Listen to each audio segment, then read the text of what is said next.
students, welcome to EasyMaths. In the last video you had learned about direct variation or direct proportion. So proportionality is of two types. You have known one is direct proportion and the second is inverse proportion. In the direct proportion we had learned that two quantities are varying directly with each other. If one increases, the other also increases and vice versa. Whereas in inverse proportion, we are going to learn if one quantity increases, the other decreases. Suppose you have food for 5 people in your home. If the number of people in the house, some guests come to your house, what happened? The number of people come. Will the food last for the same number of time? No. You will fall short of the food after 2 days maybe. So if the food was for 5 people for 4 days, but if 10 people, 5 more are coming, so the food will last only for 2 days. So here we see if the number of people are increasing, the time is decreasing. One most important concept here is you have to identify the variables in the question. Like in the example that I give you just now, food is fixed. That's a constant. You cannot change, you haven't changed the quantity of food. What you're changing is the number of people and the time in which that food is getting finished. So if the number of people increases, that's a one variable. You can say number of people as X. Then the second variable, time, it's decreasing. If number X increases, Y decreases. That means there is an inverse variation. One is increasing, the second one is decreasing. Now let's understand with the help of this example which I just now told you. See, number of men are increasing, that's denoted by X. Then the time will decrease, let's denote it by Y. So in this case we can make a small chart of X and Y. Now see here, in X and Y what happens? If the number of men were 4, the food was lasting for suppose 6 days. But if the number of 4 more people join in, that means if the number of people is 8, it is double, the food will last for only 3 days. But let's see how to calculate it. We have to see every time you can't do by judging. The values are not so obvious. So let's form an equation and find out a method in which you can solve all the questions related to this. Let's see how we'll do that. So we know X is inversely proportional to Y. Now since X is inversely proportional to Y, to change it to equation, we will do X is equal to K upon Y, where K is the proportionality constant.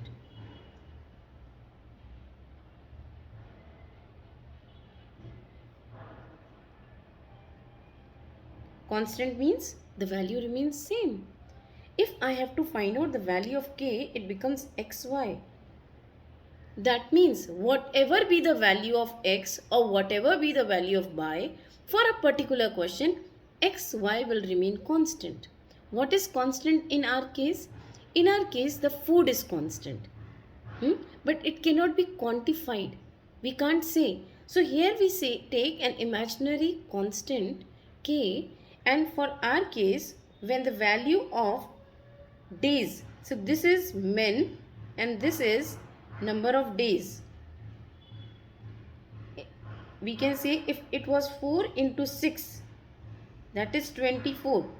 So K should remain 24, whatever is the value.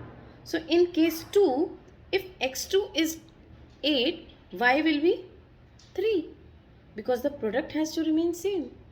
So the equation here we understand is X1 Y1 is equal to X2 Y2. We can generalize it by saying that the product of the variables remains constant in case of inverse variation. Direct variation में हमने क्या सीखा था? The ratio remains constant. So that's the basic difference. I'll just tell you.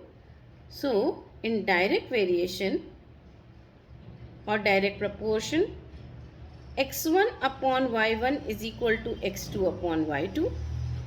Whereas in inverse proportion,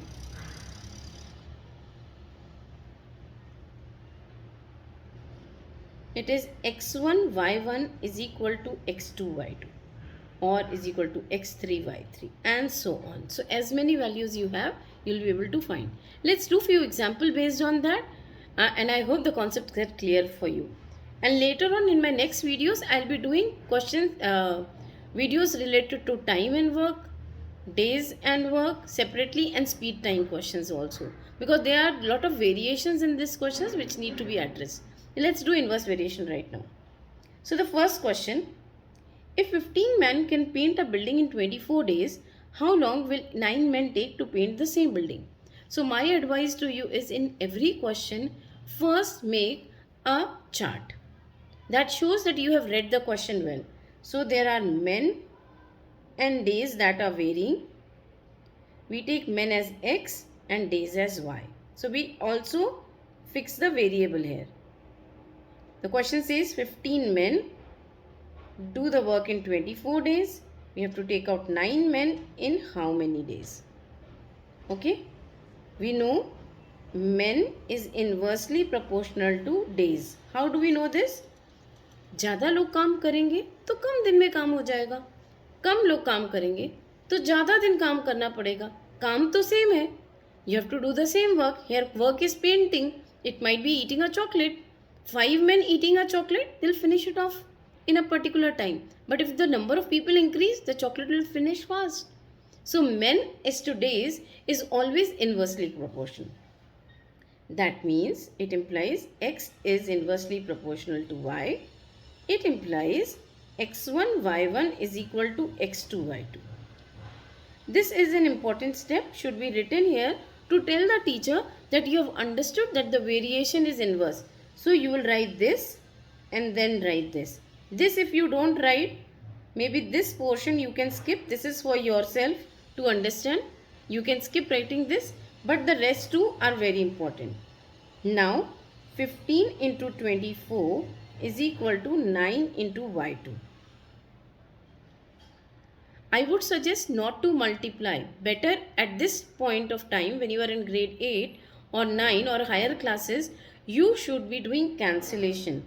y2 is equal to 15 into 24 upon 9. Cancel by 3, you get 8. Cancel by 3, you get 5. Answer is 40.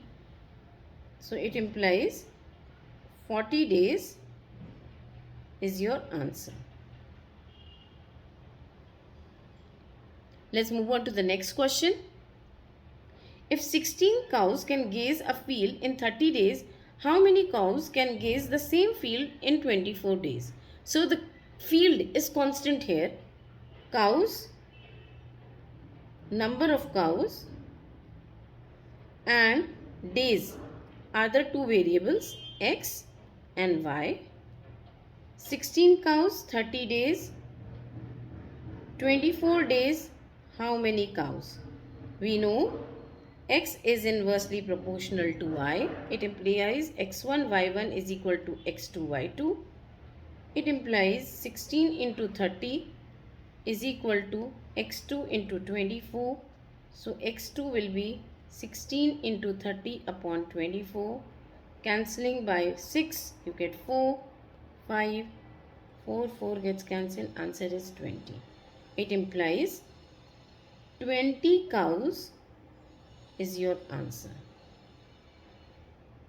Next question. If you are able to understand the first and the second question, try and do the third question by yourself. Pause the video, do the question yourself. If you don't get it, see the solution. So here the school has 9 periods in a day for 40 minutes duration. How long would each period be if the school has 8 periods a day? So number of periods and duration. These are the two variables. This is x, this is y. 9 periods, 40 minutes. 8 periods, how many minutes? That's the question. So we know x is inversely proportional to y. x1 y1 is equal to x2 y2. It implies 9 into 40 is equal to 8 into y2. So y2 will be 9 into 40 upon 8, 45 minutes. So if the number of periods is decreasing, the duration of the period will increase. It will be 45 minutes. I hope you understand the concept. Do as many problems as you can. In case of any doubts, you can ask in the comment section. Keep watching my videos. Next will be on variations of both the direct and inverse variation, different questions where of distance time as well as time and work question, and cistern and pipe questions also I'll do in my next videos. So keep watching. Stay tuned. Bye bye.